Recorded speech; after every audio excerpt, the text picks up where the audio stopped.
All right. I'd like to welcome you all to the spring talk of the GLODEM's Book Club. We have the great pleasure of hosting Dr. Eren Korkmaz from the University of Oxford. He's going to speak about his newly published book titled Smart Borders, Digital Identity, and Big Data, How Surveillance Technologies Are Used Against Migrants. Before I give the floor to Dr. Korkmaz, I will also introduce him to those of you who haven't met him. Dr. Korkmaz worked at the Oxford Department of International Development as a British Academy Fellow for 2 years and as a departmental lecturer in the Master of Science in Migration Studies program. He was also a junior research fellow at St. Edmund Hall and an affiliate of the Department of Political Science and International Relations Center for Technology and Global Affairs. In 2016, Dr. Korkmaz was awarded a PhD from Istanbul University's International Relations PhD program. As a political scientist and international relations expert, he's driven by a passion to shed light on the social and political impact of technological innovation, focusing on surveillance technologies and migration management, border security, and international development. His publications and research projects on AI and data science and migration management and international development directly relate to policymaking processes and create avenues of conversation with various policymaking agencies, from governments to NGOs and UN agencies. He examines these developments to contribute to a surveillance capitalism theory and aims to understand the evolution of contemporary capitalism. He co-edited Data Science for Migration and Mobility with Professor Albert Ali Salah and Dr. Tuğba Bircan, which was published by the the Oxford University Press Proceedings of British Academy in November 2022. And we also had the great pleasure of hosting a book talk for this co-edited volume as well. His current research project with the World Food Programme was launched in October 2023. The project, titled Using Data Analysis and Artificial Intelligence / Machine Learning Techniques for Vulnerability Assessment, Targeting and Assurance in Humanitarian Action, aims to resolve data scarcity during humanitarian emergencies in Africa and the Middle East and suggests new vulnerability assessment and targeting techniques. And this project would provide practitioner-related outputs as their proposed methods will be tested and implemented directly on the ground. So we actually have a scholar who is conducting research that very much speaks to policymakers as well. And I'm pretty sure we all are going to learn a lot from this book. Without further ado, Eren Hocam, the floor is yours if you'd like to start with a brief presentation, and then we can continue with our questions. Okay, thank you. Thank you so much, Merih Hocam, for the invitation. And I can give a brief background of this book. But please just intervene because I said I will speak for 10 minutes, but then continue for 45 minutes. So just let me know. I can just stop to give more time for the questions. I think you can see the presentation now. Perfect. So in this book that is published from Bristol University Press, I aim to discuss surveillance technologies in migration and management. It can be a bit surprising for many of you if you are not familiar with this area that most of these advanced technologies are already used in migration management, border security, and humanitarian emergencies. So, for instance, AI technologies, blockchain technologies, all these new emerging technologies, and they can be used in highly speculative environments. Emotional AI, facial recognition. There are some emerging reports and emerging research on this area. You can find many reports about privacy, migrants' rights, refugee rights, and these kind of issues. But I aim to mention them, but not stop myself with the migration management. And I want to try to discuss why these technologies are employed on migrants and refugees. why it is tested on refugees and also legal migrants.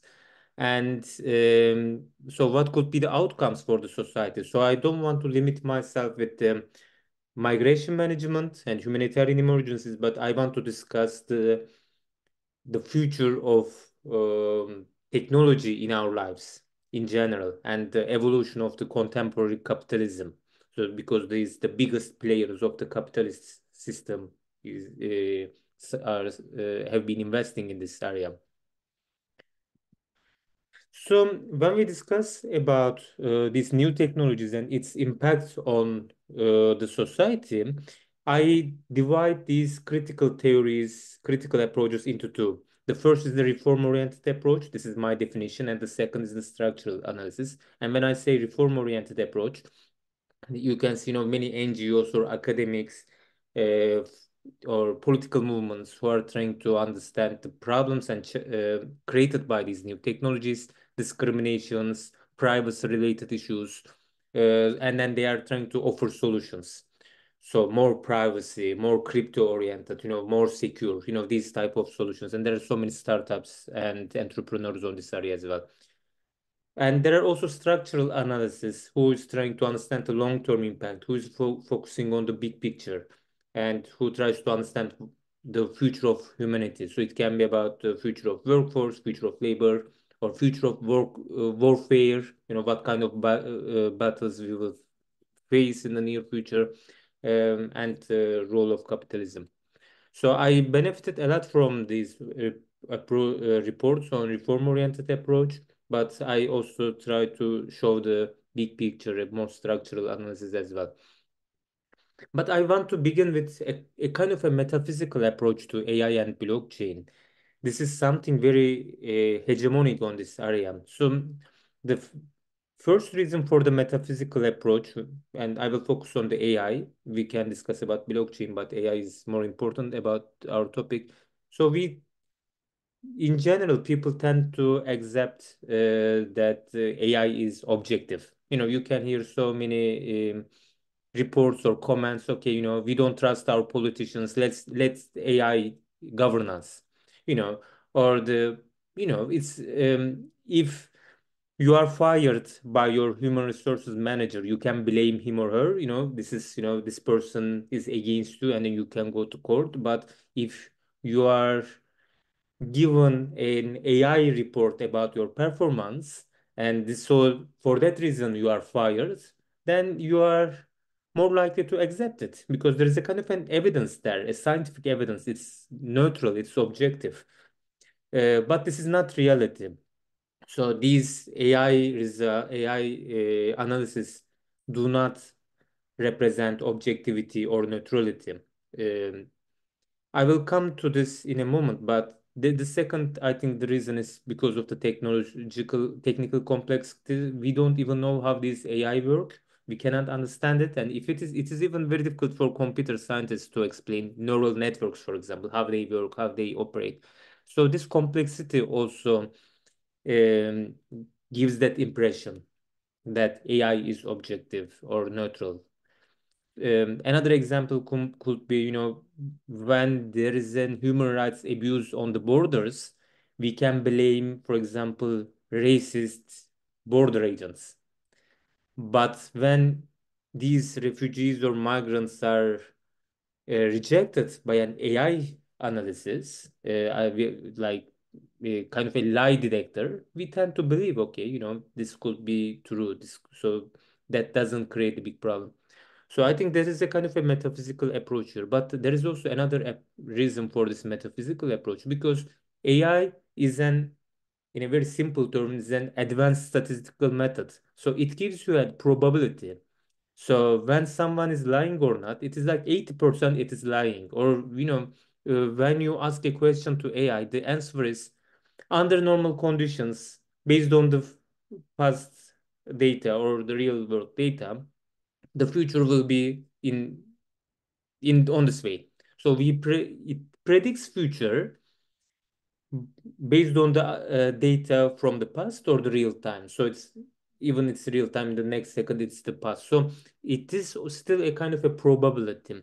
So then we should understand that this is probable. And in migration management, this is, or in social sciences, this can be problematic because there is a lie detector. It says that 80% it is true.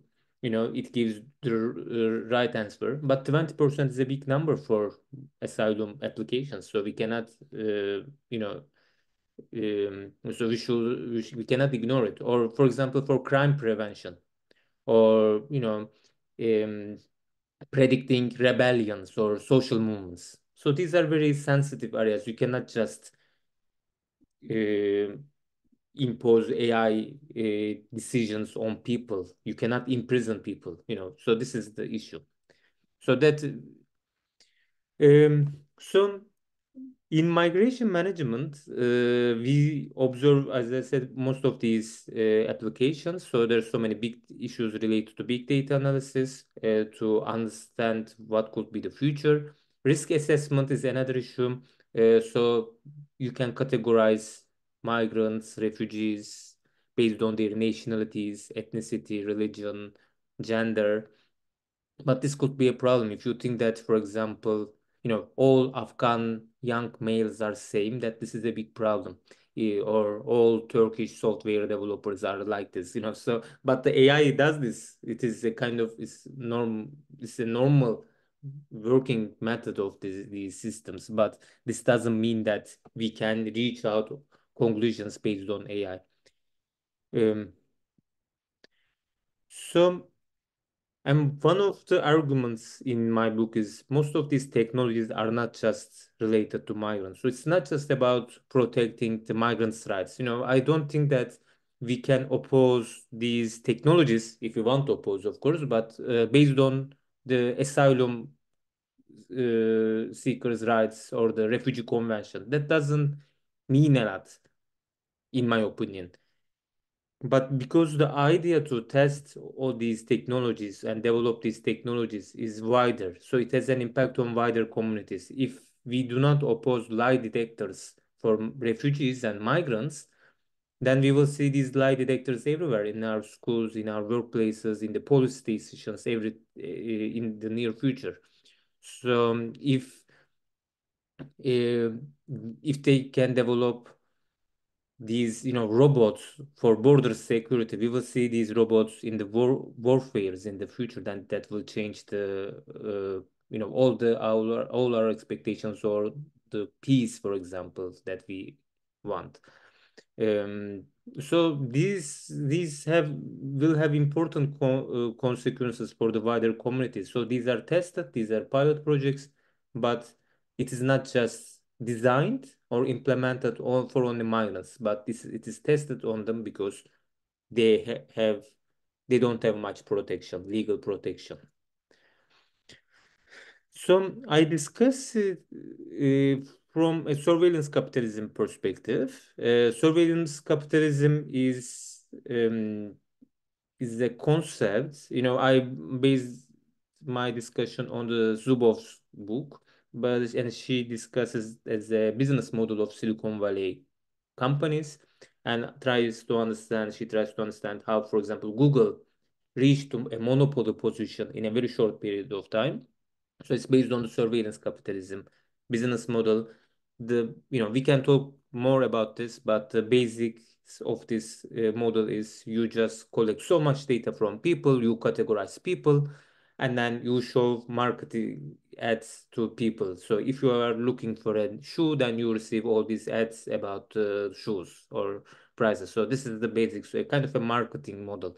This gives a great power to companies. But I claim that this surveillance capitalism business model has become an instinct part of contemporary capitalism. In the history of capitalism, surveillance has been always an issue. This whole factory design is based on surveillance of the workforce, and these technologies allow capitalism in general to control people's movements and manipulate them. So it is no surprise that intelligence, security bureaucracy, they are very eager to learn what's going on this area, and they are working together with these big tech companies. So we observe big corporations, these monopoly corporations, investing in this area, in technology, military, and finance. We observe that they are developing war technologies, uh, from drones to AI to, all these different type of work technologies to robots. And this allows, and testing on refugees and migrants is very advantageous because you get public money. There is a research aspect, so you get academic support, and then you test your technologies on migrants and refugees, and then you sell it back to the governments for border security or other issues. So it's a kind of very advantageous conditions for market, for business. Going back to the reform issue, for example, reformist approach. So you can find so many reports that facial recognition systems discriminate minorities and black communities. That's true. Because most of the data is based on the white people, then it cannot recognize black and minority people. And this is a big problem. But now, there are 5 high-tech refugee camps in Greece. This is another question is, why do we need a high-tech refugee camp? This is something else. We are not discussing it, but there are thousands of people coming from Middle East, North Africa, and South Asia staying in these camps, and all their movements are surveilled with cameras and sensors. And then we can easily imagine that they are developing emotional AI, facial recognition, and then maybe in a few years later, they will overcome this discrimination. So the facial recognition system will recognize blacks, minorities, and other ethnic communities. But is this something that we want? Is this something that can we consider we solved this problem when facial recognition system recognizes all of us? So these are some of the questions we should ask. So I talked about the risk of war. The second issue I want to mention is it's not just about refugees and asylum seekers. We tend to think about them, but think about a 3-day visit to Paris. You are applying to Schengen visa, and then you are sharing all your data about yourself, all your financial documents, everything about your life, all your family, and then you are giving your biometric registrations, your photo, your fingerprints, just for a 3-day long holiday in Paris. So think about, all these data collected from all these third countries. That's a great power, You just collect so much data about other countries' citizens just for a touristic mobility or for business mobility. So this is also about surveillance capitalism, and we volunteer to submit all these documents. We just go and pay lots of money to give all our data sets. With the hope that it will actually be issued. Yes, and then if it is rejected, we don't know what happens. If it is Yeah. accepted, we don't know what happens to this. And you don't even give this data to these consulates. You just go to a outsourced company. You share all your data with them. There is no transparency, and you don't know whether they have sufficient cybersecurity approach. All these kind of third parties, outsourcing parties, so companies. So that's also a big problem. And also, this creates a big opportunity. One of the main arguments now for this book, for the labor management in global sense. So it's possible by these technologies you can manage the labor mobilization, labor force in a global level. This is a big power to capitalism. um, you can choose which migrants to come to your country and where they work. You can surveil them, and then you can stop the ones who you don't need.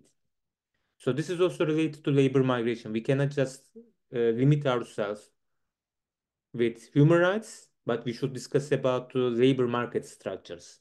So this is also about our wage levels. This is about our working conditions. So for instance, it's very easy to come to UK if you're a software developer or a medical doctor in Turkey.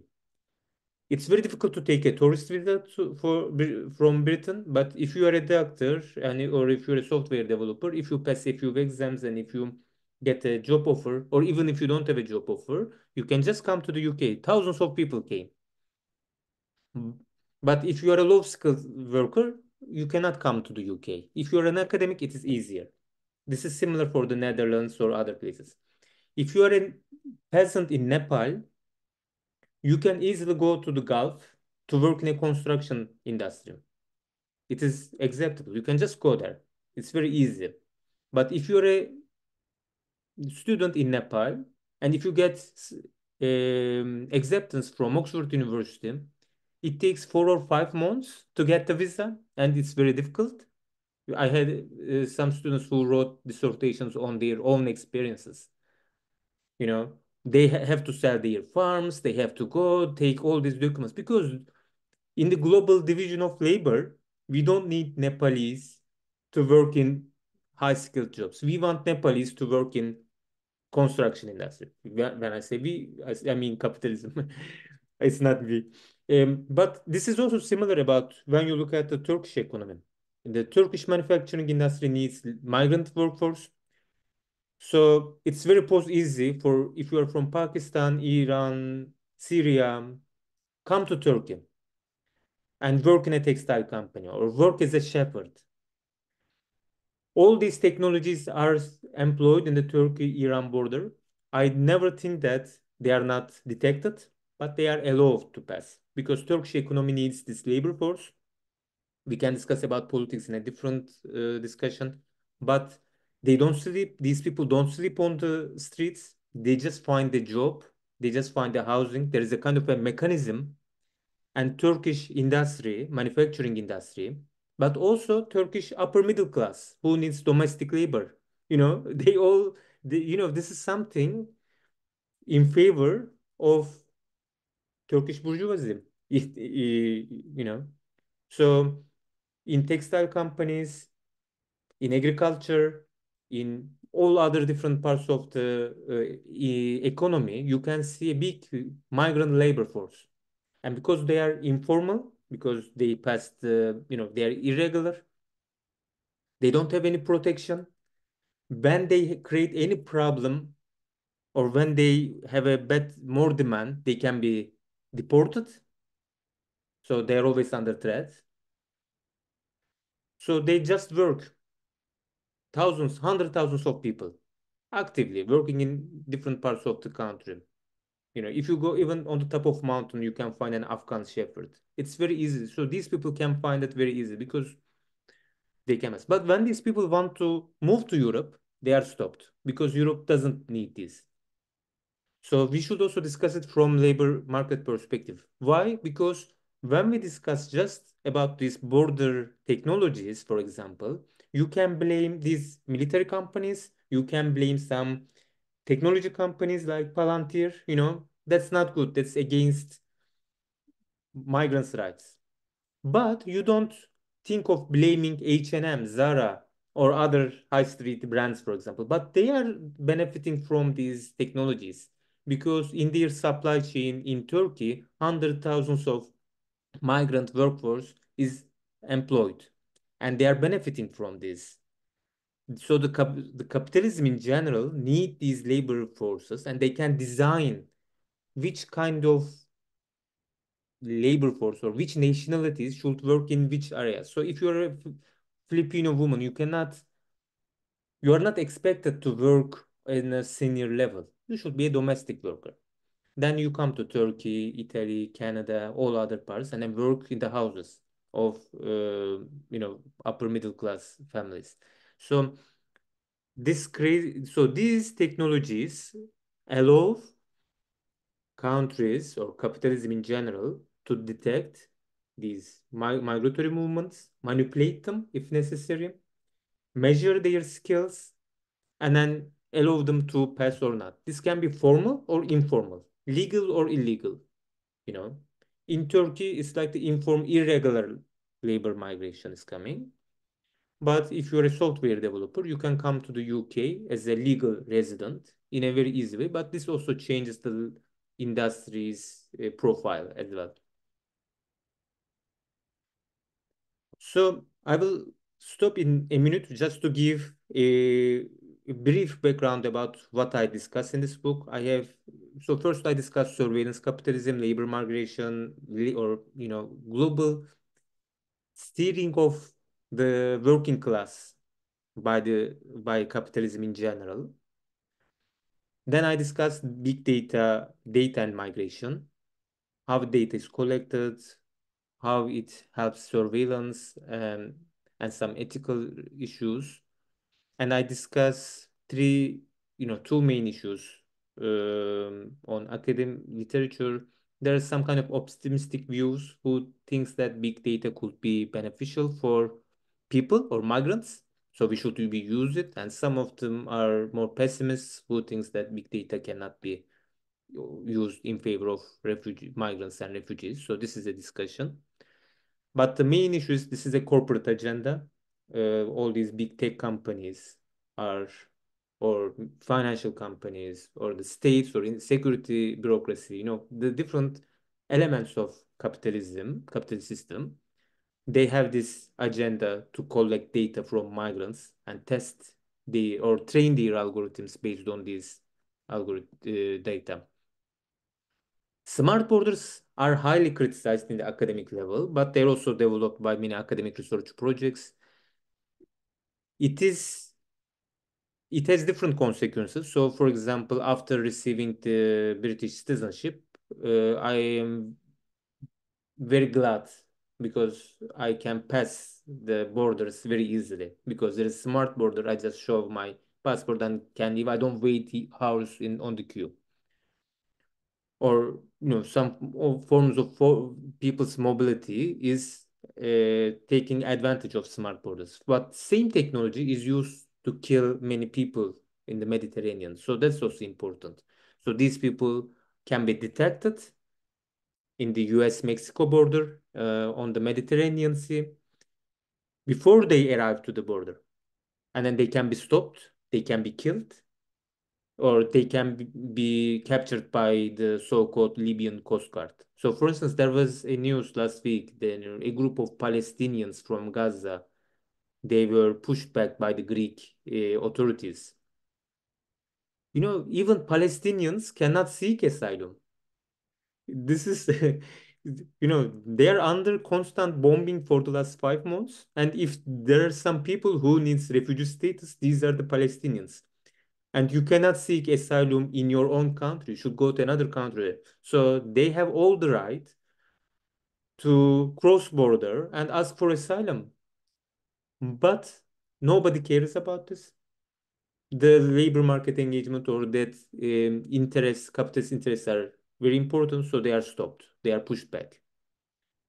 So, and another issue about this, all these technologies are produced by the military corporations. That's very interesting. So the companies who produce bombs in the wars, then produce these smart borders to stop people fleeing their war zones.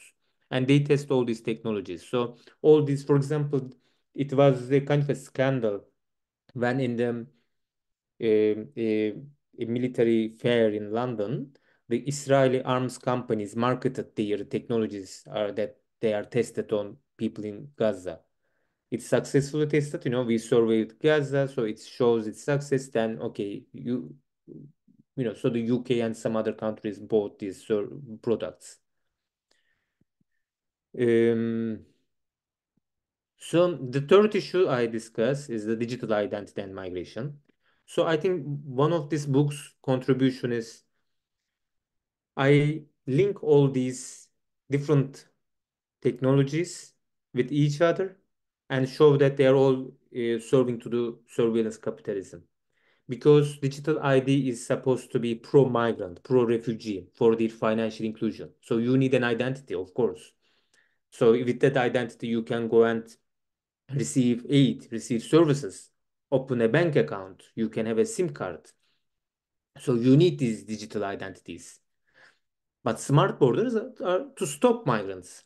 So, but I think all these anti or pro-migrant technologies are serving similar cause, because from a capitalist perspective, They need migrant labor force, but they need certain migrant labor force in certain regions of the world, according to the certain needs of the businesses. Uh, so again, if you're a software developer, you can come to London very easily. If you're a Nepali peasant, you can go to Dubai to work in a construction industry. If you are a Syrian or Indian, you can come to Turkey and work in a textile industry. These are designed. You can follow these pathways. But if you want to change your pathway, then you will be stopped very easily. So digital identity technologies, the most prominent ones are blockchain and biometrics. So these are the new emerging technologies that are tested on migrants and refugees. There are many supporters of digital identity. They say because it's good for financial inclusion. There are many critics about the aims of the companies that produce digital ID, like Microsoft or some others, about surveillance. And there are so many academic research and startups trying to show problems of digital ID. So, okay, for example, there are so many researchers in Oxford. They are trying to make it more secure and more, advanced cryptography. And then when they succeeded, they go and sell it to Microsoft. So the Microsoft is one of these surveillance capitalist companies. They all benefit from all these issues. Then you create a new model to solve the problems they create and then sell these products to them. So it also strengthens the monopoly of this surveillance, Microsoft. So that's also another issue. And these are globally implemented from Bangladesh to Mexico, from Turkey to Palestine, from Sudan to the UK. You can see similar companies, similar products. They are deployed globally. UN agencies are working very actively to deploy these technologies. So, for example, if it is a big data analysis or data digital identity, it is the UN agencies and humanitarians who go to the fields, war fields or disaster fields, bring together people, identify them, give them a SIM card or give them an identity, and send data to these technology companies. And it's a kind of, again, a very profitable business. If you're a technology company, you don't even send someone to Yemen.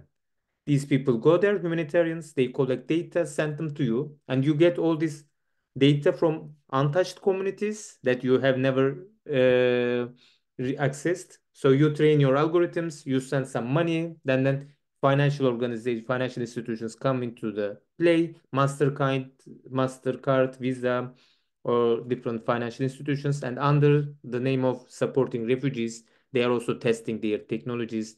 They are earning so much money and so many new clients and new markets. Okay, so just to close, I think one of the main issues in this book is we cannot limit surveillance capitalism or surveillance technologies in migration management. Within the migration management, it has a wider impact. All these investments have wider impact. They are used to steer the labor movement in a global level. This has a direct impact on the wage levels, working conditions, your bargaining power. This also have an impact on the future of warfare. So you can observe Azerbaijan-Armenia war or the Russia-Ukraine war or the Palestine-Israel, all these, the use of drones, new tech, all these surveillance technologies. So then, okay, how will we defend peace, for example? One main argument for peace movements is not to allow your kids to die. So in the US, for example, in Vietnam, we don't want our kids to go to Vietnam and die. So this is one of the main reasons. If your kids don't die, if your soldiers don't die, if first drones and robots go at the forefront, then there won't be a big peace movement. So these are some of the discussions I mentioned in this book. Yeah, and again, I spoke almost 30 minutes. Sorry about that. But I'm very happy to learn your feedback and your questions. Um, But as I said, it is not just related to migrants, and in my opinion, we cannot reject these technologies, some of these applications, just by just defending refugee rights or migrant rights, because there is a bigger issue here. Thank you so much, Eren Hocam, for this really informative presentation on your very inspirational and timely book. I didn't want to interrupt because, I mean, again, the topic itself is so interesting. So before we move on to the Q&A session, I would like to ask some questions, starting with, well, the personal motivation to write about this topic. Were there any particular cases or personal observations that inspired you to explore this intersection of surveillance technologies and migration? Yeah, yes, definitely. In Oxford, there are so many research centers on new technologies, almost in all departments. And I'm very interested in this topic. So I just followed most of these discussions about future of warfare, future of work, work, all this kind of stuff. And in almost in all these events discussing about the future, I was just thinking about, but these are already applied on migrants and refugees. But nobody's aware of it. People are speculating about the future. They have concerns about the future, but there's uh, some people in the other parts of the world who are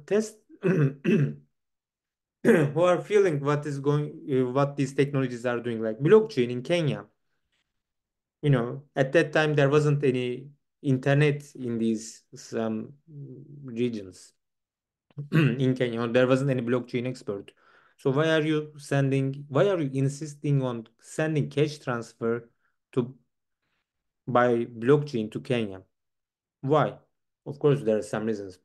But, or for example, in Jordan, receiving cash transfer, refugees go and scan their eyes, then access to their blockchain account, and then they spend money. It's cashless, everything. So there are some questions here, but why do they invest in these issues? There's so much money. You know, it's not possible to justify it from a business perspective. But then when you discuss it, okay, you get your money from government as donor countries, UK, US. Okay. Then you use these humanitarian agencies on the ground. You don't send anyone. And then they send you all the data. Nobody audits you. And then when you develop a product successfully, you again sell it back to the governments. And that's perfect. That's a perfect business case.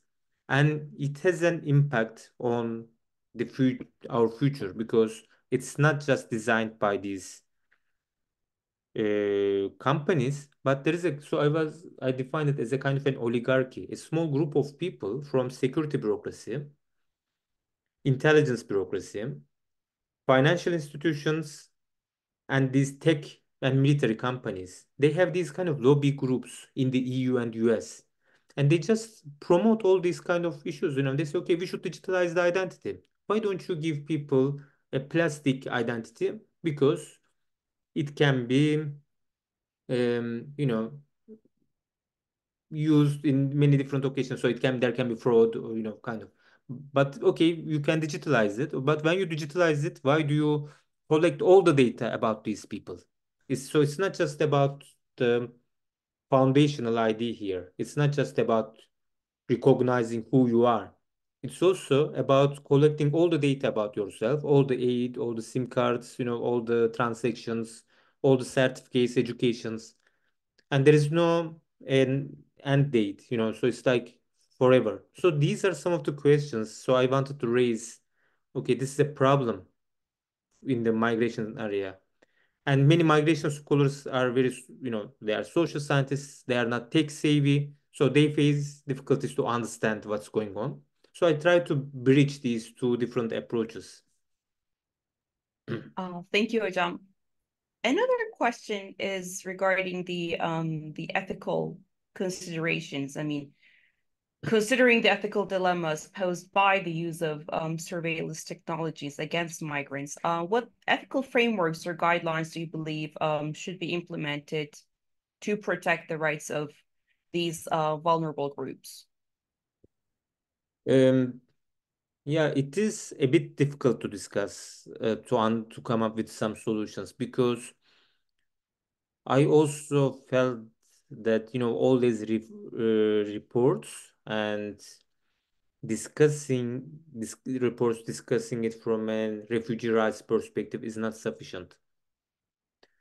They don't have any influence, and you cannot get support from other people. That doesn't mean a lot to ordinary people. And if you think that there is a kind of big anti-migratory, anti-refugee sentiments now in the politics, nobody cares about it. So you can just easily justify using advanced technologies to stop foreigners.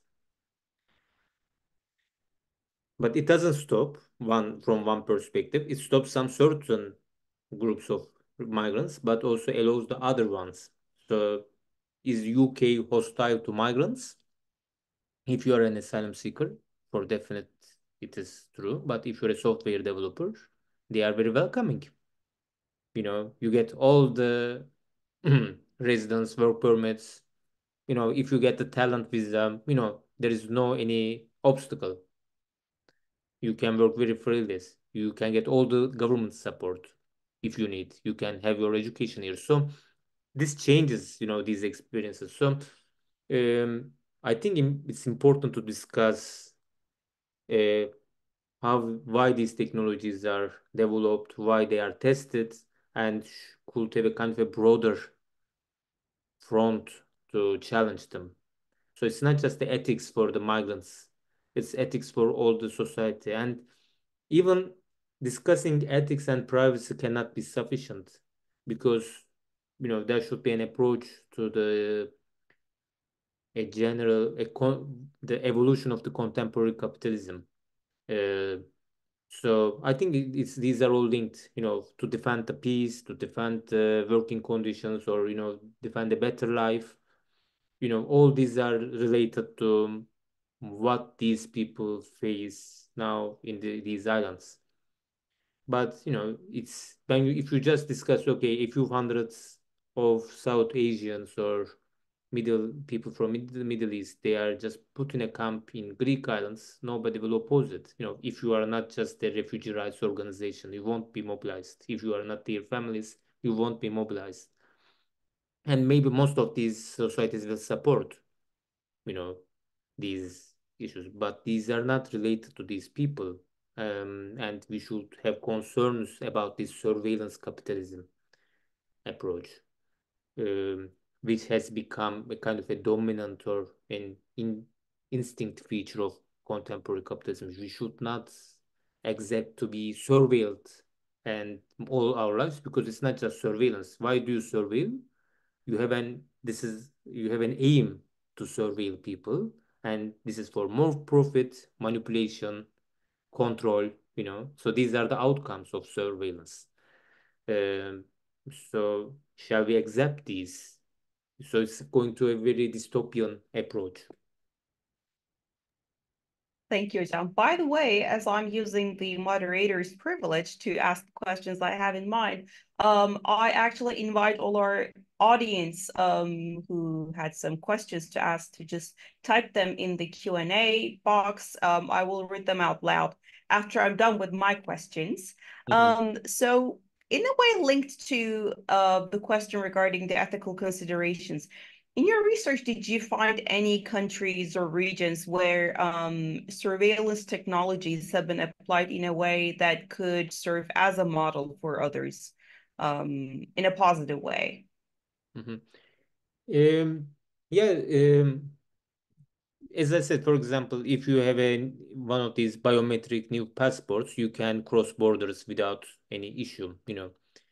It's very fast. Uh, so it helps your mobility. If the smart borders on the in Norwegian Swedish border, that helps mobility of businesses.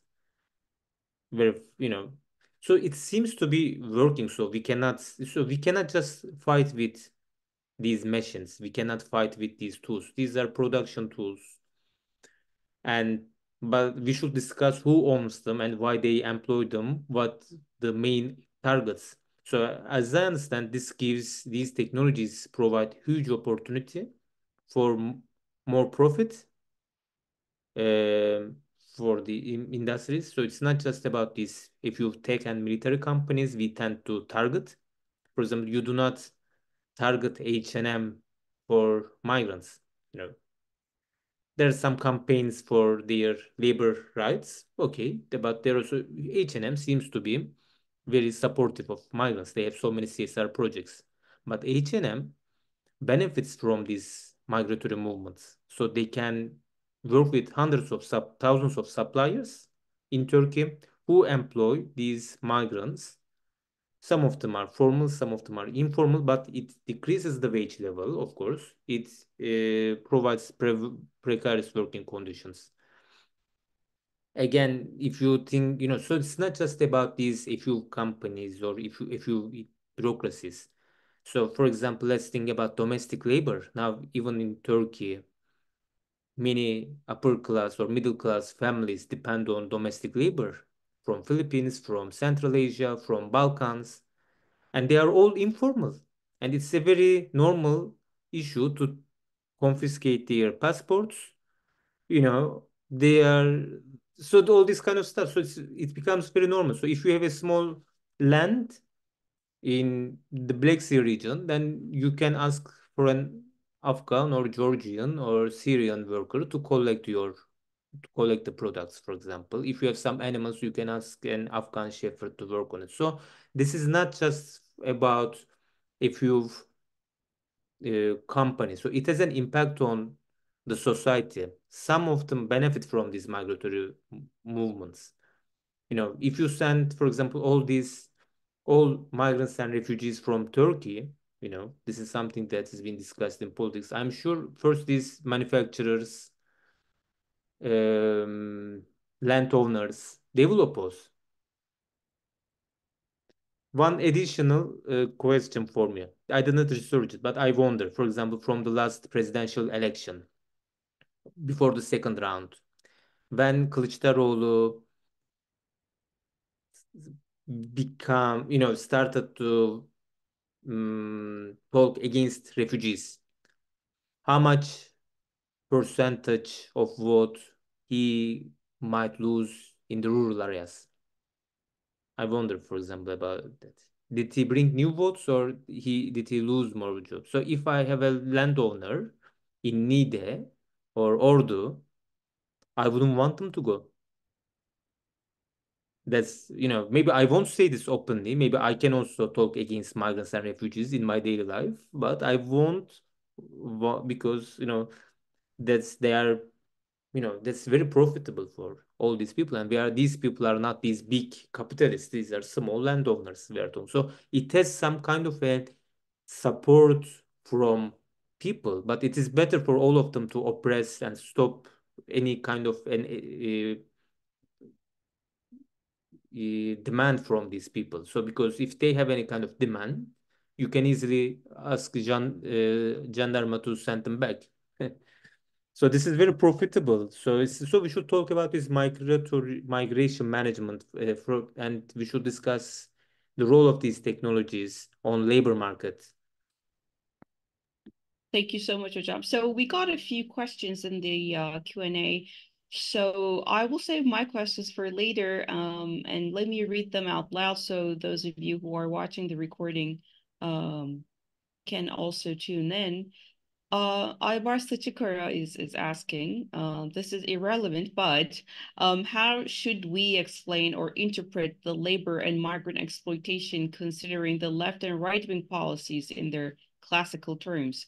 Migrants are said to destroy the national labor market and work as strike breakers for the leftists, while for the rightists, they destroy the national values and demography. Is it possible to explain everything from an economic perspective? William, shall we just get a first round of questions because we have quite a few? The second question is coming from Argash Pardev. Good afternoon. I found the presentation quite useful, but I just wanted to ask the question that I'm concerning. My question regards on your presentation, the selection, monitoring, and data collection. As you know, the DV Lottery is the main migration online selection portal of USA for foreigners to get permanent residence in the country, unlike the Canadian Express Entry or the German Chanskarte and other countries' migration policies. It collects data, including biometric photos and passport details from all people, not only the qualified professionals, and thus takes millions of applicants from the world, but gives very small numbers of winners at the end. What do you think why USA is not changing its system to more intelligent systems like the express entry? Is this intentional to collect more data from all over the world for other purposes, or simply as USA need random migrants to admit and exploit them as the capitalism's approach? Thank you very much for your response in advance. And the third question from Hiba Ben Kirane, could you please discuss any challenges or limitations you have encountered in your research, like the access of reliable and comprehensive data on the deployment and impact of surveillance technologies in migration context, or the ethical considerations? How did you address these challenges? I'll pause here because we have another round. So if you could just give a brief response to these in about a couple of minutes, so we save time for the rest. Yeah, they are very good questions. And I can say I don't so have very these are topics for discussion. We should discuss these issues more. I think that's something that I aim with this book. I cannot answer all these questions in a very detailed way, but I can share my thoughts. So, yeah, there are so many discussions and so big literature on the labor migration, how it has an impact on the labor market, how left and right wing political movements position themselves, how trade union movement position themselves. Sometimes they oppose, but when they cannot stop, they organize workers. So there are so many different issues. And I think this is um, a different discussion on the consequences of this. You can discuss about this labor market because it's your right to discuss about your wages, your working conditions. You can concern about your identity and all this kind of stuff about the nation, what is going on in the future, about registration of people. And you can also discuss this from the perspective of their rights and services, from health, all different types of stuff. And there are so many discussions in migration literature on this. But I just want to show a very interesting point that technologies give global capitalism a big opportunity. And this is you can select all these migrants, or you can also control all this mobility through technologies from far. That's a great opportunity if you are in an authority position, or if you're a company. So let's think about these Turkish guest workers in Germany. Germany sent some doctors and experts to Ankara and Istanbul, and they choose people. Even that's not very trusted selection. You just look at people's bodies and then you can ask a few questions and then allow or reject. But still, you need to know who is coming to your country, or who will work in your company. But now you don't need to send these people. You can just collect all this data, their biometrics, their photos, all the data. You can check out their financial documents, and you can decide. It is much easier. And even if you want to cross borders informally, there are so many technologies that can detect you, stop you. Like in the Arizona on the Mexican border, these technologies that distinguish animals from human mobility. So, or who detects movements 5 miles before people approach. Or and many of these technologies are also employed in, for example, in Turkey-Iran border as well. So, and there are so many satellites and other types of technology. So it's possible to detect people. And for example, I'm sure the Turkish-Greek border is surveilled by both sides. But, this allows you, even all this CDR, mobile phone data, social media data, and all the other types of data you can collect from people. This allows these authorities to analyze all these kinds of people. And if it is categorized and based on the needs of the economy, then it's very possible to mobilize people.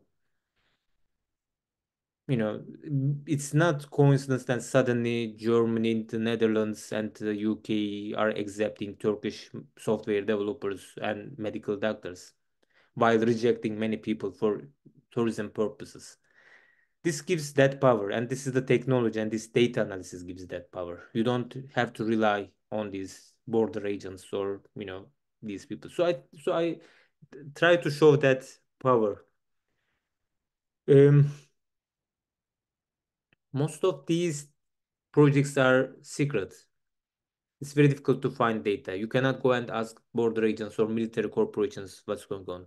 But there are so many different other ways. For example, you can go to a military fair and then you can look at all these military companies trying to market their products. And then you can find many issues because border security and migration is a big topic.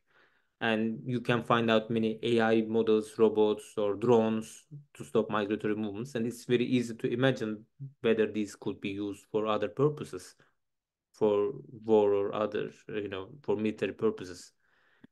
Um, and for these, the US is collecting all this data. If you are in that position, you will collect so much data. There is no limit for this. You need this data. You have AI to analyze this data. Why shouldn't you collect data if people are willing to share their data sets? And you can also, even if you give your social media accounts, then they can also check out your social media accounts as well. Some of them could do this. So, and it's a big, so if you're an intelligence officer, if you're a CIA officer, will you care about that if people are willing to give their data? It's good for you. How will you collect thousands, hundred thousands of people from China, India, Turkey, all these data sets?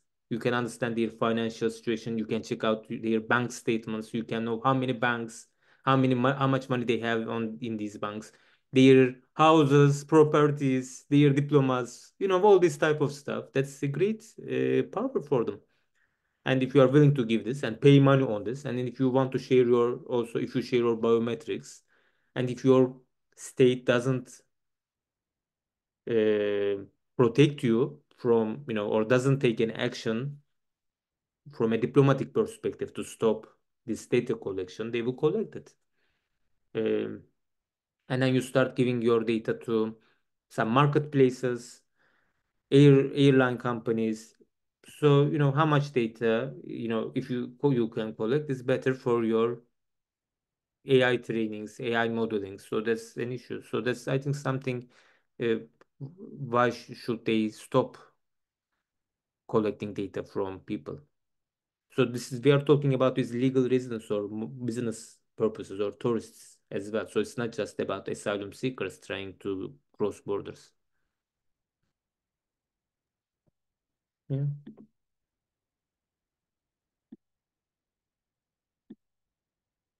I can't hear you, Merih hocam.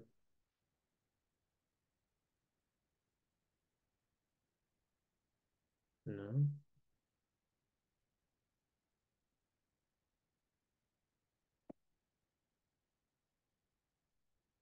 Me now. Yes. Okay. I was just saying for the second round of questions, we got four of them. We have about 10 minutes left. So if you could just like briefly address hopefully some of them.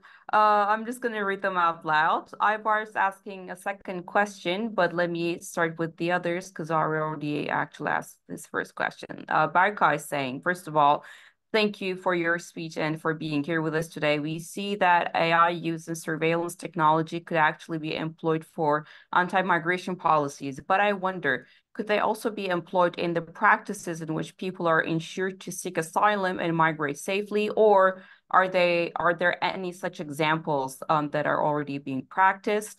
Nizih is asking, what I have learned this seminar reminds me the book 1984. But in this situation, instead of the state, the capitalist system controls the people through surveillance technologies. I wonder when and how has it begun? Dork's asking, Mr. Korkmaz, thank you for coming today and welcome to our school. My question is going to be a personal one. What inspired you to delve into the intersection of surveillance technologies, migration management, and international development? Is there any story behind your career that made you follow these paths? And if you have time, Ibar's question is, can we say that peripheries affected evenly negative than the central in as much as they lost their blue collar jobs and they increased the rents evenly more comparing to central? Mhm. Yeah, these are very good questions. I try to mention most of these in the book. As I said, there is no any clear, definite answer to these issues, but I try to focus on this surveillance capitalism and why it becomes an instinct character of today's contemporary capitalism. So I think that's the main point. So it is a kind of an anti-capitalist approach that I defend. So not just discussing the AI or these technologies because it's something a kind of a trap for even for critical approaches as well. We tend to say AI discriminates, AI does this, AI does that. AI doesn't do it. It's we should look at their owners. We should look at why the aims of these technologies. So I think that's the main issue here. Um, and for many pro-migrant solutions as well, there are some questions I think we should ask. For example, there is a group here in Oxford who developed an AI model for them and to support refugees and find them jobs as soon as possible when they arrive to the US. That's good, that's a good intention.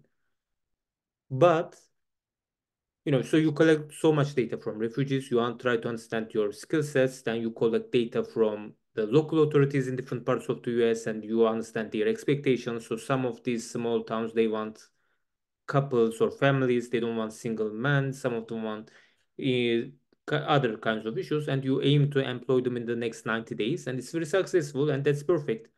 But most of these are then employed in a few industries like you know butchers or for example in these big plants for animal um, meat production and the production and these meat processes industries that you don't need to learn English, you don't need to communicate with anyone. Is this good or not? Or another question, after the invasion in Russian invasion in Ukraine, all European countries were welcoming Ukrainians. They were just supporting them. That was good. And then next week, I could see all these Ukrainians are welcoming to their new workplaces and schools. People were clapping them, giving them. And then I was thinking at this point, these people just lost their cities, friends, loved ones. They just had to change their country. They have a trauma. Just why don't you wait them to wait a bit more and support them, and then you just put them in a school or in a workplace. And then last week I was a doctor in Kiev, but now I'm a worker in BMW. Is this good? Is this pro-refugee thing? Is this something welcoming? Then I think so. I reached the conclusion. Okay, these are not so. There is no any meaningful separation of these different migratory pathways. There is no any need. So it's not my opinion, but from an official opinion, There is no any issue related, any difference between asylum seeker, refugee, migrant, or all this kind of stuff. All people are analyzed based on their place in the labor market, and they should start working as soon as possible, and they should get a job. And then, you know, so this gives a power to not only the legal labor migration, this has another types of consequences, but for even for the refugees and asylum seekers who should receive some psychological support or other type of services, there is no need for it. Your village is bombed, okay? You could come to Antep, okay? Go to the textile company and work there, you know. But I haven't worked in a company, so so there are so many issues. So this is how we observe how these people are observed. But this is similar as well. But if you're an academic or software developer, of course, you can come and just change your job. There are different types of experiences here. But in all these cases, even if you're a doctor in Turkey or a software developer, or if you are a peasant in Nepal or India, in Bangladesh, or if you are a Syrian migrant refugee, there's the same approach. It identifies you, it assesses you, it measures you, and then it gives you an opportunity to go to a certain place and work there. So this gives a big power to manage and steer the labor movement. So if academics or doctors go on strike in the UK, there are hundreds of doctors waiting to come to the UK. If Turkey just declares, they are accepting a few thousand more doctors, there will be people on the queue from different African and Central Asian and South Asian countries. So this is something, because these jobs are very mobile and these people are trying to take the advantage of it. But this can be under the full control of this, maybe I'd say in general, capitalist forces. So we can just say it's capitalism.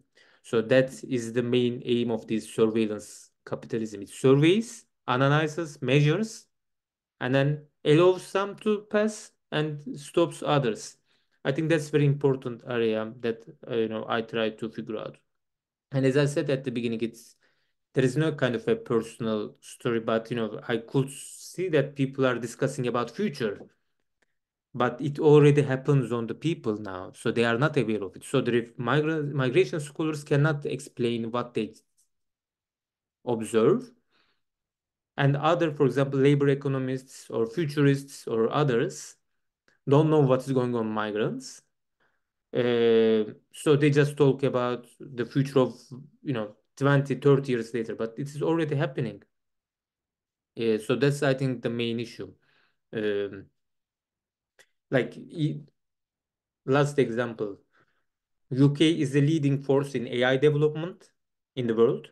80% of these companies are owned by migrants. So, but UK is the leading power. So they can attract these people, and people are competing with each other to come here. So is this something positive? Maybe we can say positive for the UK and for these companies and software developers. But again, it doesn't change that there is a surveillance aspect or the other parts of the issues. So, you know, um, so instead of discussing this is good or this is bad, I don't focus on these normative issues. I don't even discuss, I mention, but I don't discuss ethics and privacy a lot.